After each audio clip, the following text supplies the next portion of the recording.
The word came out of my sister's mouth, so casually that at first I thought I had misheard her.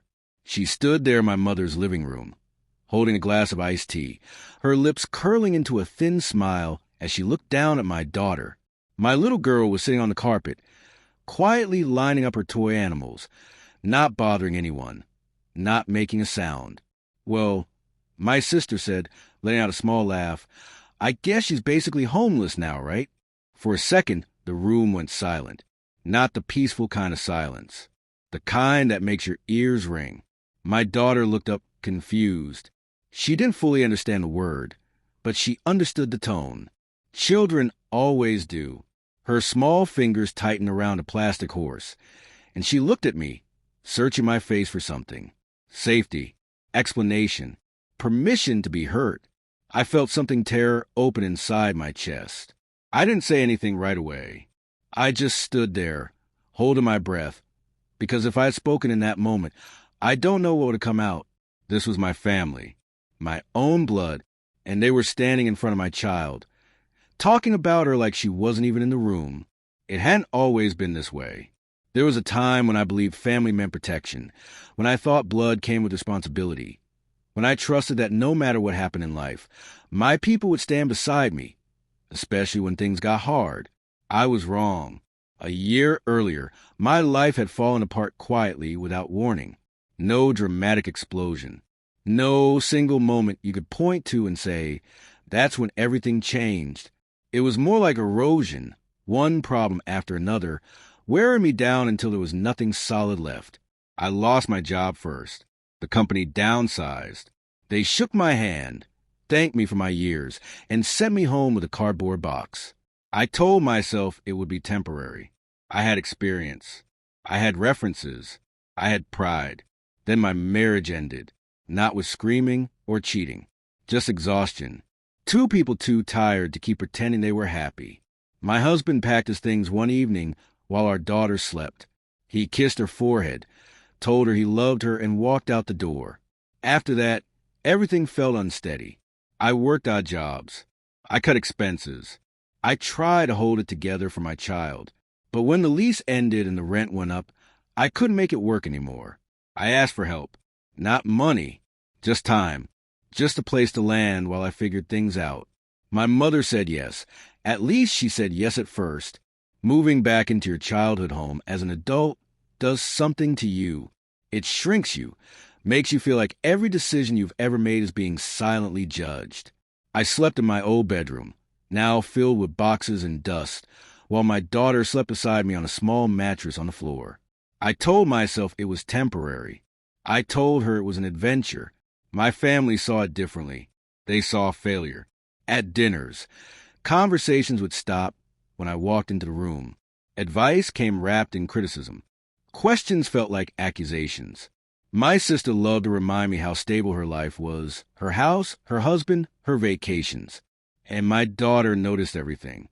She started speaking less, staying close to me, watching faces carefully before she spoke. Once, I caught her apologizing for spilling a few drops of juice on the counter, her voice shaking like she expected to be punished. That broke me. I tried to shield her. I really did. I kept her busy. I read to her at night. I whispered promises I wasn't sure I could keep. Then came that afternoon. My sister had come over unannounced, as she often did.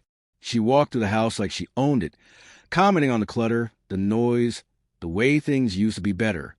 My daughter was on the floor, playing quietly, existing, taking up space in a way that apparently annoyed grown adults. When my sister made that comment, my mother didn't correct her. She just sighed, as if it were a mild inconvenience, not cruelty. I looked at my mother, waiting, hoping. She avoided my eyes. Something inside me shifted then. I knelt down in front of my daughter and brushed her hair back from her face. Her eyes were glossy, but she didn't cry.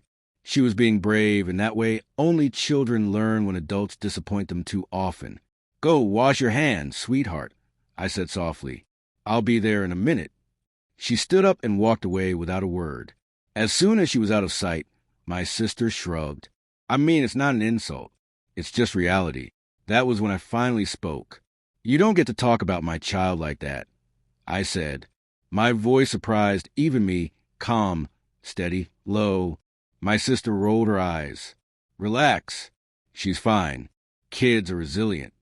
I laughed then, not because anything was funny, but because I had reached a point where disbelief felt safer than rage. She's not homeless, I said. She's with her mother. My mother cleared her throat. Let's not make this a big deal. But it was a big deal. It was the moment I realized that staying silent was costing my daughter more than leaving ever could. That night, after everyone went to bed, I packed quietly, not everything, just the essentials, clothes, her favorite book, the stuffed bear she slept with every night. I sat on the edge of the mattress, watching her breathe, and felt fear crawl up my spine. I didn't know where we would go. I didn't have a perfect plan. I only knew one thing. No child of mine would grow up believing she was a burden. No child of mine would learn that love came with humiliation. The next morning, my family acted as if nothing had happened. Coffee brewed. The television murmured in the background. My sister scrolled through her phone. I held my daughter's hand tightly. When my mother finally noticed the bags by the door, she frowned. What's all this? I looked at her for a long moment. At the woman who raised me. At the house that no longer felt safe. We're leaving, I said. My sister laughed. Where are you going?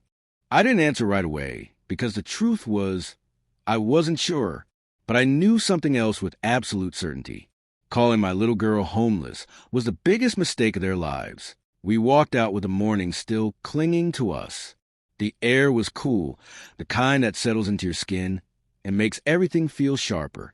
I buckled my daughter into the car, her small hands clutching her stuffed bear, her eyes quiet but alert. She didn't ask questions. She never did when things felt serious. That scared me more than tears ever could. As I pulled away from the house, I didn't look back, not because I was brave, because if I had, I might have stopped. I drove with no real destination, just away from the looks, the whispers, the way my child had been reduced to a word. She was too young to understand, but old enough to feel. We ended up in a small motel off the highway, the kind with faded curtains and a blinking vacancy sign. It wasn't pretty, but it was quiet, and no one there knew our story. I paid for 2 nights with the little savings I had left. That first evening, my daughter sat on the bed and swung her legs, looking around the room. She smiled just a little. Is this our house now? She asked. My throat tightened. It's our place for now, I said, just for a little while. She nodded, satisfied with that answer, and opened her book like everything was fine. Children are like that. They accept what you give them, even when it's not much. That night, after she fell asleep, I sat on the edge of the bed and cried silently into my hands. Not loud, not dramatic, just tears slipping out because there was nowhere else for them to go. I cried for the life I thought I'd have. I cried for the family I thought I could trust. And I cried because I was terrified. The next morning, my phone buzzed nonstop. Missed calls, messages, my sister first. Don't be so dramatic. Then my mother, you embarrassed us. I stared at the screen for a long time before typing back. She embarrassed my child. There was no reply. I spent the day making calls, asking questions, filling out forms, swallowing my pride with every conversation. It was exhausting, humiliating, necessary. By the 3rd day, the motel money was nearly gone. That's when an old friend returned my call. She worked at a community center across town. We hadn't spoken in years. Life had taken us in different directions. But she listened, really listened. Come by, she said. Let's see what we can do. The center wasn't fancy, but it was warm. People smiled at my daughter, called her by her name, treated her like she mattered. They helped us find a small transitional apartment. 1 room, 1 bathroom, bare walls. But it was ours. The first night there, my daughter ran from room to room, laughing. Her footsteps echoed because there wasn't much furniture yet. This is big, she said. It wasn't, but I let her believe it was. I took every job I could. Early mornings, late nights.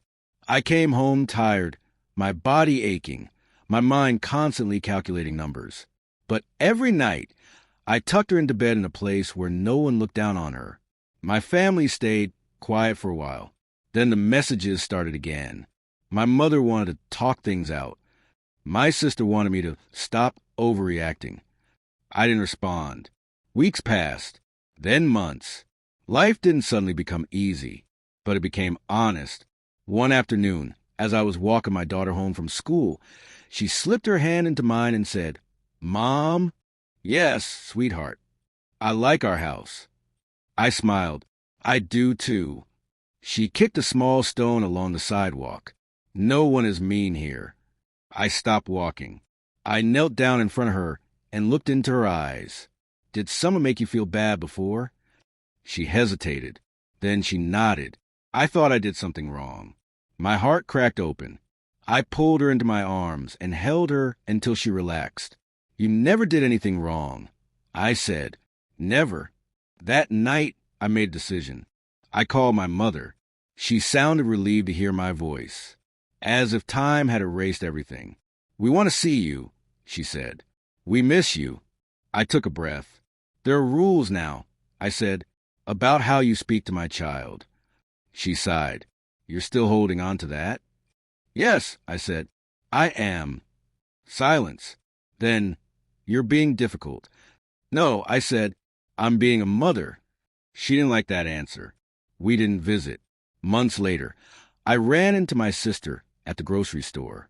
She looked surprised to see me, to see my daughter smiling, healthy, confident. "Things worked out for you, huh?" she said. I looked at her carefully. "They worked out because I left," I replied. Her smile faded. As we walked away, my daughter squeezed my hand. "Who was that?" she asked. "Someone we used to know," I said. She nodded, already moving on. That was when I understood something deeply. The biggest mistake my family made wasn't calling my little girl homeless. It was assuming I wouldn't choose her over everything else.